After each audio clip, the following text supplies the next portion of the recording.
को तिरंगा लेकर चलते देखकर मैं ही नहीं, पूरा देश रोमांचित हो उठा। पूरे देश ने जैसे एक होकर अपने इन योद्धाओं से कहा, विजय भव, विजयी भव। जब ये खिलाड़ी भारत से गए थे, तो मुझे इनसे गपशप करने का, उनके बारे में जानने और देश को बताने का अवसर मिला था।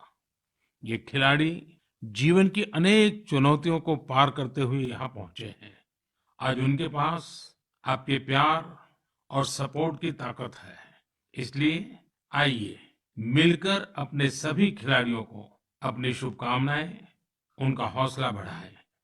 सोशल मीडिया पर ओलंपिक खिलाड़ियों के सपोर्ट के लिए हमारा विक्ट्री पंच कैंपेन अब शुरू हो चुका है। आप भी अपनी टीम के साथ अपना विक्ट्री पंच शेयर करिए, इंडिया के लिए चीयर करिए।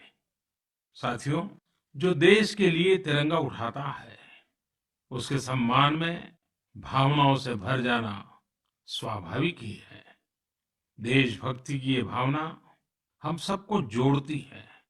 कल यानी 26 जुलाई को करगिल विजय दिवस भी है। करगिल का युद्ध भारत की सेनाओं के शौर्य और संयम का ऐसा प्रतीक है जिसे पूरी दुनिया ने देखा है। इस बार ये गौरवशाली दिवस भी अमृत महोत्सव के बीच में मनाया जाएगा, इसलिए ये और भी खास हो जाता है। मैं चाहूंगा कि आप करगिल की रोमांचित कर देने वाली गाथा जरूर पढ़ें। करगिल के वीरों को हम सब नमन करें। साथियों, इस बार 15 अगस्त को देश अपनी आजादी के 75वें साल में प्रवेश कर रहा है। ये हमारा बहुत बड़ा सौभाग्य है कि जिस आजादी के लिए देश ने सदियों का इंतजार किया, उसके 75 वर्ष होने के हम साक्षी बन रहे हैं। आपको याद होगा, आजादी के 75 साल मनाने के लिए 12 मार्च को बापू के साबरमती आश्रम से अमृत महोत्सव की शुरुआत हुई थी। इसी दिन बापू की दांडी यात्रा को भी पुनर्जीवित किया गया था। तब से जम्मू कश्मीर से लेकर पुडुचेरी तक, गुजरात से लेकर पूर्वोत्तर तक देश भर में अमृत महोत्सव से जुड़े कार्यक्रम चल रहे हैं। कई ऐसी घटनाएं, ऐसे स्वाधीनता सेनानी जिनका योगदान तो बहुत बड़ा है, लेकिन उतनी चर्चा नहीं हो पाई, आज लोग उनके बारे में भी जान पा रहे हैं। अब जैसे मोइरांग डे को ही लीजिए। मणिपुर का छोटा सा कस्बा मोइरांग कभी नेताजी सुभाष चंद्र बोस की इंडियन नेशनल आर्मी यानी आईएनए का एक प्रमुख ठिकाना था। यहाँ आजादी के पहले ही आईएनए के कर्नल शौकत मलिक जी ने झंडा फहराया था। अमृत महोत्सव के दौरान 14 अप्रैल को उसी मोइरांग में एक बार फिर तिरंगा फहराया गया। ऐसे कितने ही स्वाधीनता सेनानी और महापुरुष हैं जिन्हें अमृत महोत्सव में देश याद कर रहा है। सरकार और सामाजिक संगठनों की तरफ से भी लगातार इससे जुड़े कार्यक्रम आयोजित किए जा रहे हैं। ऐसा ही एक आयोजन इस बार 15 अगस्त को होने जा रहा है। ये एक प्रयास है राष्ट्रगान से जुड़ा हुआ। सांस्कृतिक मंत्रालय की कोशिश है कि इस दिन ज्यादा से ज्यादा भारतवासी मिलकर राष्ट्रगान गाएं। इसके लिए एक वेबसाइट भी बनाई गई है, राष्ट्रगान.in। इस वेबसाइट की मदद से आप राष्ट्रगान गाकर उसे रिकॉर्ड कर पाएंगे, इस अभियान से जुड़ पाएंगे। मुझे उम्मीद है आप इस अनोखी पहल से जरूर जुड़ेंगे। इसी तरह के बहुत सारे अभियान, बहुत सारे प्रयास आपको आने वाले दिनों में देखने को मिलेंगे। अमृत महोत्सव किसी सरकार का कार्यक्रम नहीं, किसी राजनीतिक दल का कार्यक्रम नहीं, यह कोटि कोटि भारतवासियों का कार्यक्रम है। हर स्वतंत्र और कृतज्ञ भारतीय का अपने स्वतंत्रता सेनानियों को नमन है। और इस महोत्सव की मूल भावना का विस्तार तो बहुत विशाल है। ये भावना है अपने स्वाधीनता सेनानियों के मार्ग पर चलना, उनके सपनों का देश बनाना। जैसे देश की आजादी के मतवाले स्वतंत्रता के लिए एकजुट हो गए थे, वैसे ही हमें देश के विकास के लिए एकजुट होना है। हमें देश के लिए जीना है, देश के लिए काम करना है, और इसमें छोटे छोटे प्रयास भी बड़े नतीजे ला देते हैं। रोज के कामकाज करते हुए भी हम राष्ट्र निर्माण कर सकते हैं। जैसे वोकल फॉर लोकल, हमारे देश के स्थानीय उद्यमियों, आर्टिस्टों, शिल्पकारों, बुनकरों को सपोर्ट करना हमारे सहज स्वभाव में होना चाहिए। 7 अगस्त को आने वाला नेशनल हैंडलूम डे एक ऐसा अवसर है जब हम प्रयास पूर्वक भी ये काम कर सकते हैं। नेशनल हैंडलूम डे के साथ बहुत ऐतिहासिक पृष्ठभूमि जुड़ी हुई है। इसी दिन 1905 में स्वदेशी आंदोलन की शुरुआत हुई थी। साथियों, हमारे देश के ग्रामीण और आदिवासी इलाकों में हैंडलूम कमाई का बहुत बड़ा साधन है। ये ऐसा क्षेत्र है जिससे लाखों महिलाएं, लाखों बुनकर, लाखों शिल्पी जुड़े हुए हैं।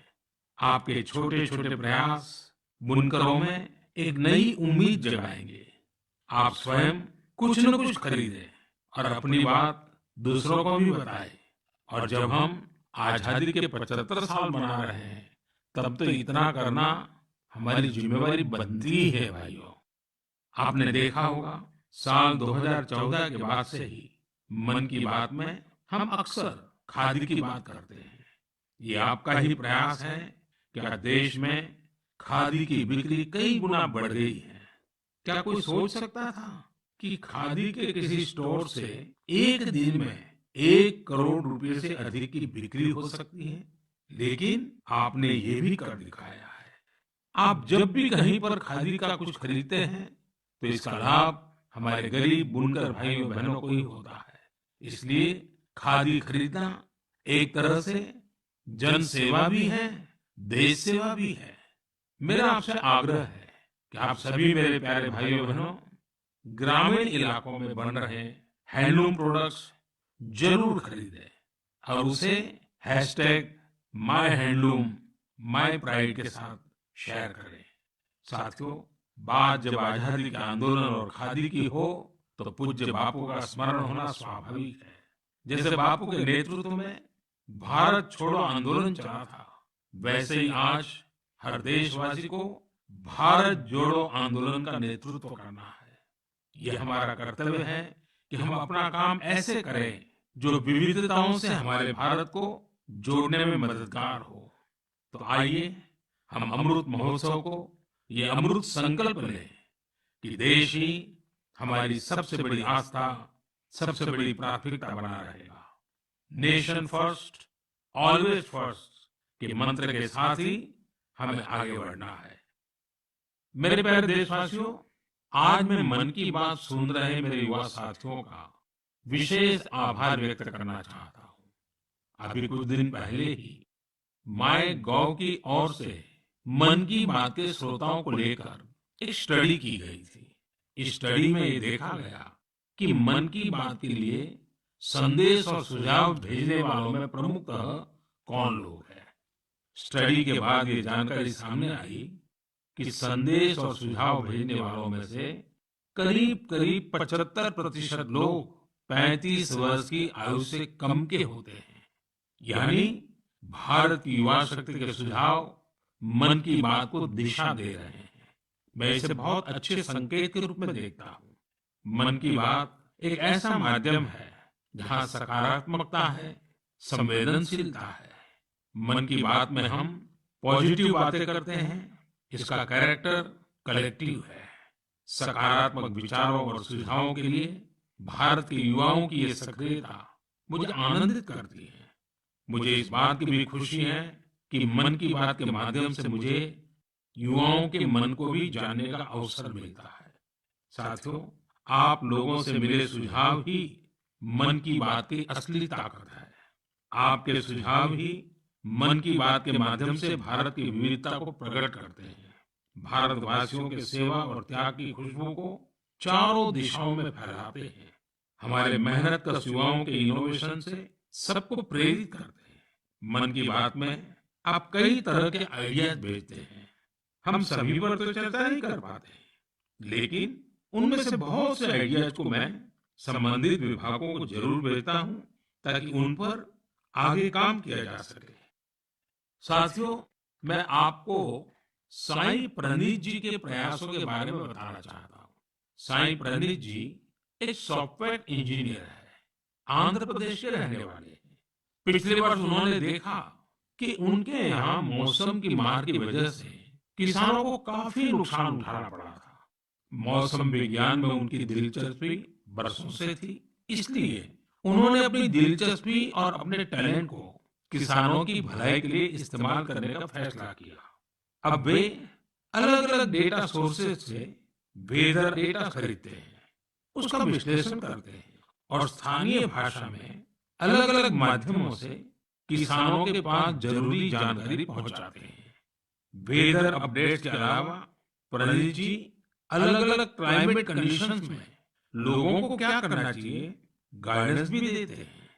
खासकर बाढ़ से बचने के लिए या फिर तूफान या बिजली गिरने पर कैसे बचा जाए, इस बारे में भी वो लोगों को बताते हैं। साथियों, एक और इस नौजवान सॉफ्टवेयर इंजीनियर का ये प्रयास दिल को छूने वाला है, तो दूसरी ओर हमारे एक साथी के द्वारा किया जा रहा टेक्नोलॉजी का उपयोग भी आपको अचंभित कर देगा। ये साथी हैं ओडिशा के संबलपुर जिले के एक गांव में रहने वाले श्रीमान इसाक मुंडा जी। इसाक जी कभी एक दिहाड़ी मजदूर के रूप में काम करते थे, लेकिन अब वे एक इंटरनेट सेंसेशन बन गए हैं।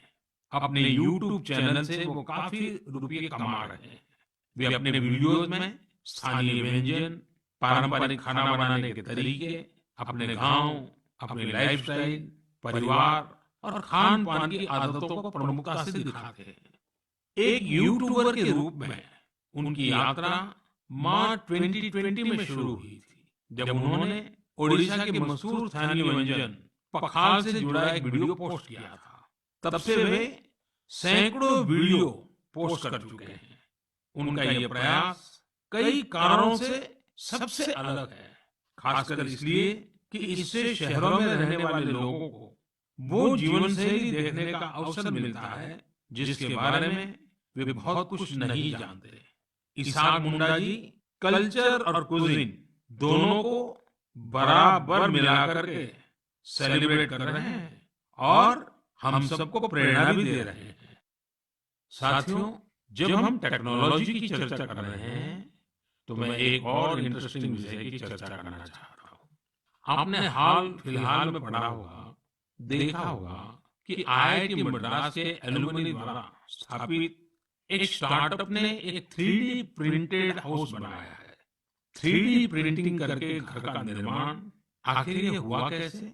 दरअसल इस स्टार्टअप ने सबसे पहले 3D प्रिंटर में एक 3 डायमेंशनल डिजाइन को फीड किया और फिर एक विशेष प्रकार के कंक्रीट के माध्यम से लेयर बाय लेयर एक 3D स्ट्रक्चर फैब्रिकेट कर दिया।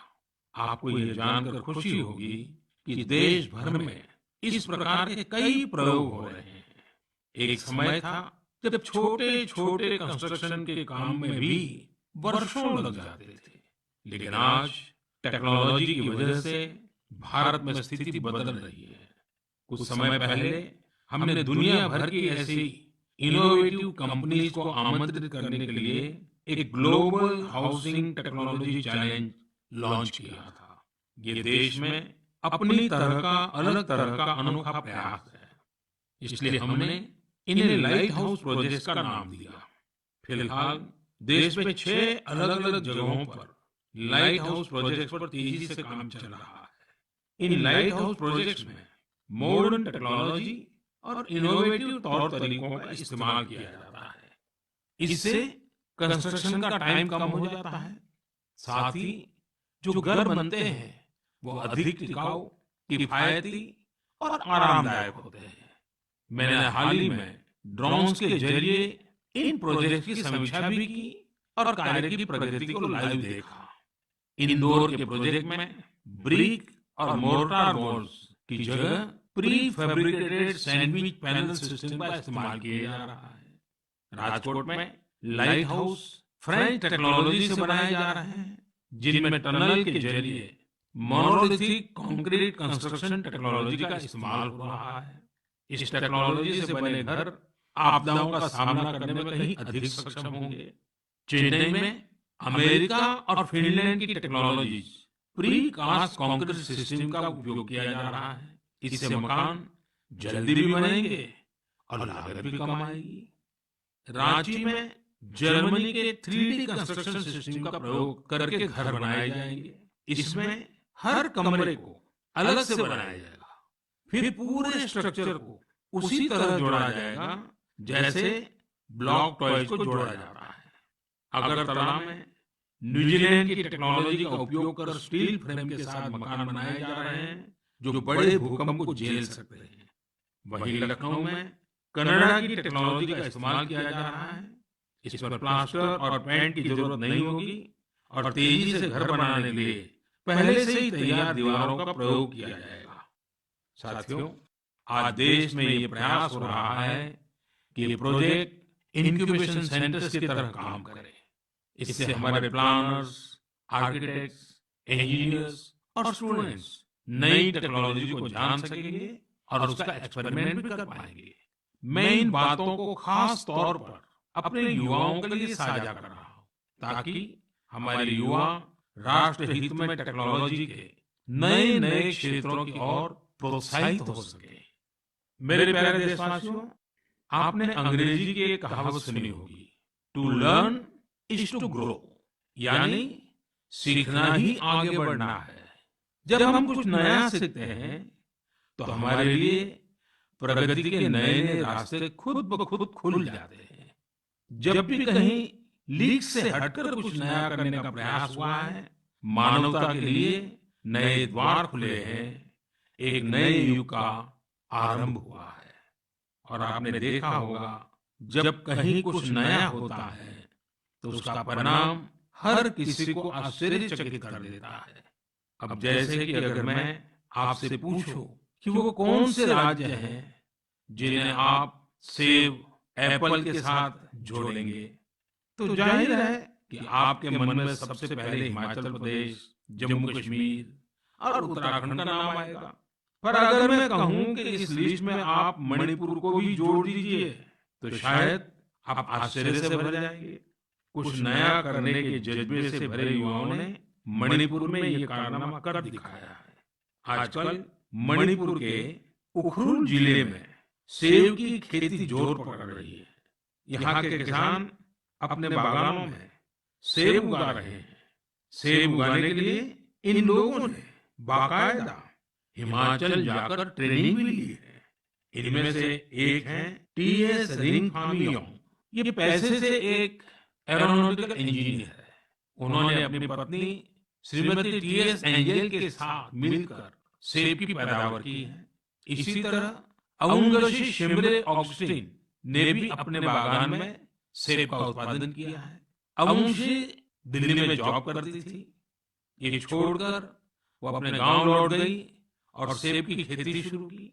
मणिपुर में आज ऐसे कई एप्पल ग्रोवर हैं जिन्होंने कुछ अलग और नया करके दिखाया है। साथियों, हमारे आदिवासी समुदाय में बेर बहुत लोकप्रिय रहा है। आदिवासी समुदाय के लोग हमेशा से बेर की खेती करते रहे हैं, लेकिन कोविड-19 महामारी के बाद इसकी खेती विशेष रूप से बढ़ती जा रही है। त्रिपुरा के उनाकोटी के ऐसे ही 32 साल के मेरे युवा साथी हैं विक्रमजीत चकमा। उन्होंने बेर की खेती की शुरुआत कर काफी मुनाफा भी कमाया है और अब तो लोगों को बेर की खेती करने के लिए प्रेरित भी कर रहे हैं। राज्य सरकार भी ऐसे लोगों की मदद के लिए आगे आई है। सरकार द्वारा इसके लिए कई विशेष नर्सरी बनाई गई है ताकि बेर की खेती से जुड़े लोगों की मांग पूरी की जा सके। खेती में इनोवेशन हो रहे हैं तो खेती के बाय प्रोडक्ट्स में भी क्रिएटिविटी देखने को मिल रही है। साथियों, मुझे उत्तर प्रदेश के लखीमपुर खीरी में किए गए एक प्रयास के बारे में भी पता चला है। कोविड के दौरान ही लखीमपुर खीरी में एक अनोखी पहल हुई है। वहां महिलाओं को केले के बेकार तनों से फाइबर बनाने की ट्रेनिंग देने का काम शुरू किया गया। वेस्ट में से बेस्ट करने का मार्ग। केले के तने को काटकर मशीन की मदद से बनाना फाइबर तैयार किया जाता है, जो जूट या सन की तरह होता है। इस फाइबर से हैंडबैग, चटाई, दरी, कितनी ही चीजें बनाई जाती हैं। इससे एक तो फसल के कचरे का इस्तेमाल शुरू हो गया, वहीं दूसरी तरफ गांव में रहने वाली हमारी बहनों बेटियों को आय का एक और साधन मिल गया। बनाना फाइबर के इस काम से एक स्थानीय महिला को 400 से 600 रुपये प्रतिदिन की कमाई हो जाती है। लखीमपुर खीरी में सैकड़ों एकड़ जमीन पर केले की खेती होती है। केले की फसल के बाद आमतौर पर किसानों को इसके तने को फेंकने के लिए अलग से खर्च करना पड़ता था। अब उनके पैसे भी बच जाते हैं। यानी आम के आम, गुठलियों के दाम। ये कहावत यहाँ बिल्कुल सटीक बैठती है। साथियों, एक और बनाना फाइबर से प्रोडक्ट्स बनाए जा रहे हैं, वहीं दूसरी तरफ केले के आटे से डोसा और गुलाब जामुन जैसे स्वादिष्ट व्यंजन भी बन रहे हैं। कर्नाटक के उत्तर कन्नड़ और दक्षिण कन्नड़ जिलों में महिलाएं यह अनूठा कार्य कर रही हैं।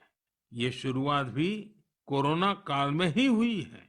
इन महिलाओं ने न सिर्फ केले के आटे से डोसा, गुलाब जामुन जैसी चीजें बनाई, बल्कि इनकी तस्वीरों को सोशल मीडिया पर शेयर भी किया है। जब ज्यादा लोगों को केले के आटे के बारे में पता चला, तो उसकी डिमांड भी बढ़ी और इन महिलाओं की आमदनी भी। लखीमपुर खीरी की तरह यहाँ भी इस इनोवेटिव आइडिया को महिलाएं ही लीड कर रही हैं। साथियों, कुछ दिन पहले एक बहुत ही इंटरेस्टिंग और बहुत ही इमोशनल इवेंट हुआ, जिससे भारत जॉर्जिया मैत्री को नई मजबूती मिली। इस समारोह में भारत ने सेंट क्वीन केटेवान के होली रेलिक यानी उनके पवित्र स्मृति चिन्ह को जॉर्जिया की सरकार और वहां की जनता को सौंपा। इसके लिए हमारे विदेश मंत्री स्वयं वहां गए थे। बहुत ही भावुक माहौल में हुए इस समारोह में जॉर्जिया के राष्ट्रपति, प्रधानमंत्री, अनेक धर्मगुरु और बड़ी संख्या में जॉर्जिया के लोग उपस्थित थे। इस कार्यक्रम में भारत की प्रशंसा में जो शब्द कहे गए, वो बहुत ही यादगार है। इस एक समारोह ने दोनों देशों के साथ ही गोवा और जॉर्जिया के बीच के संबंधों को भी और प्रगाढ़ कर दिया है।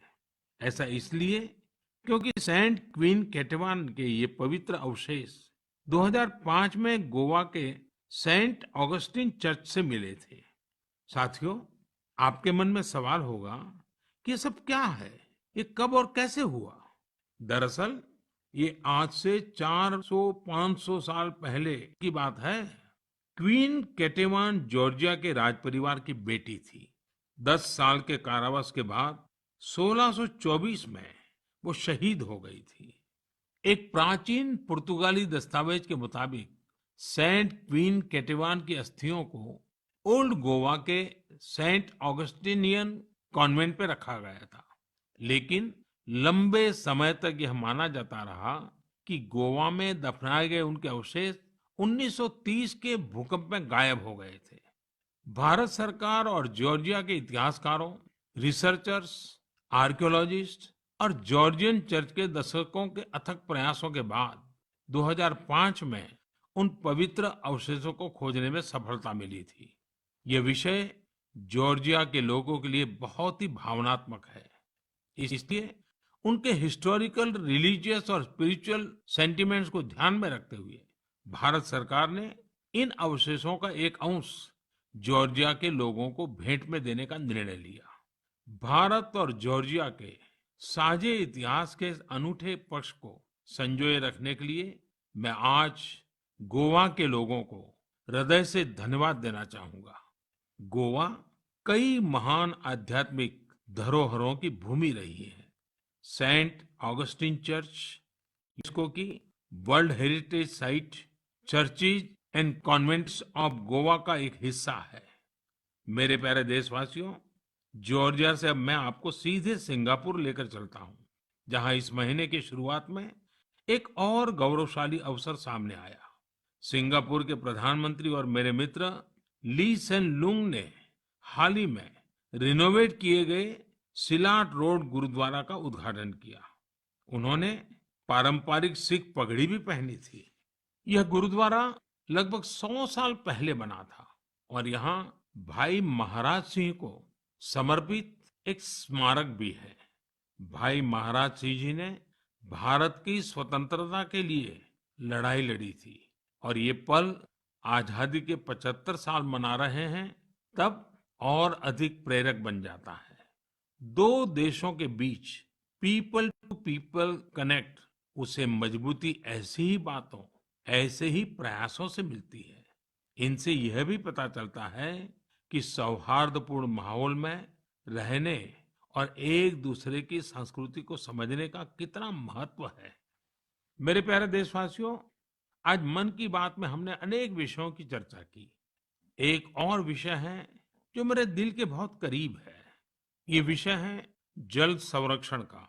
मेरा बचपन जहाँ गुजरा, वहाँ पानी की हमेशा से किल्लत रहती थी। हम लोग बारिश के लिए तरसते थे और इसलिए पानी की एक एक बूंद बचाना हमारे संस्कारों का हिस्सा रहा है। अब जनभागीदारी से जल संरक्षण, इस मंत्र ने वहाँ की तस्वीर बदल दी है। पानी की एक एक बूंद को बचाना, पानी की किसी भी प्रकार की बर्बादी को रोकना, ये हमारी जीवन शैली का एक सहज हिस्सा बन जाना चाहिए। हमारे परिवारों की ऐसी परंपरा बन जानी चाहिए जिससे हर एक सदस्य को गर्व हो। साथियों, प्रकृति और पर्यावरण की रक्षा भारत के सांस्कृतिक जीवन में, हमारे दैनिक जीवन में रचा बसा हुआ है।